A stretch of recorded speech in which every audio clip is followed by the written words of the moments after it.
پر فرضي کرښه ناروا اقدامات پاکستان وایي د اغزن سیم لګولو چارې 88% بشپړې شوې او حنیف اتمر وایي پاکستان د طالبان د تاوتریخوالي کمولو او سولې ته وهڅوي.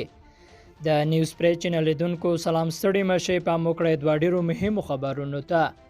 پاکستاني حکومت وایي چې پر ډیورنډ د اغزن سیم د لګولو پروژه 88% بشپړه شوې ده. د پاکستان د کورنیو چارو وزیر شیخ رشید دغه هیواد ملي اسمبلی ته د خبرو پر مهال ویلي چې دوی پر دغه کرښه د اغزن سیم لګولو ته ادامه ورکوي او ژر به یې چارې بشپړې شي. د په وینا د همګړۍ د اغزن سیم د لګولو چارې 88% بشپړې شوې دي.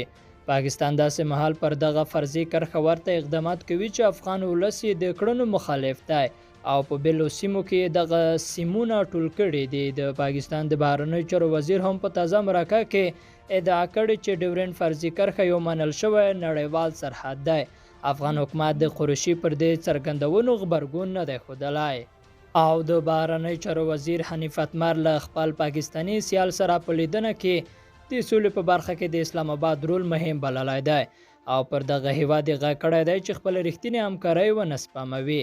د بهرنیو چارو وزیر ویلي پاکستان پر طالبانو پراخ نفوذ لري او له دې نفوذ په استفادې د دوی له افغان حکومت سره سولې پر ژمنو عمل کولو او د تاوتریخوالي کمولو ته وهڅوي. اتمر ویلي د افغانستان سوله د سیمې د هیوادونو همکارۍ ته اړتیا لري او پاکستان باید په دې برخه کې خپله رښتینې همکاري ثابته کړي. قریشي هم ویلي چې دوی د خبرو له لارې د افغان جګړې ختمېدل غواړي او خپلو همکاریو ته ادامه ورکوي. دواړو لورو د سوداګریزو اړیکو پر پراختیا او پر عمل پلان پر کار کولو هم خبرې کړې دي. لیدونکو له ملتیا مننه، ښې چارې.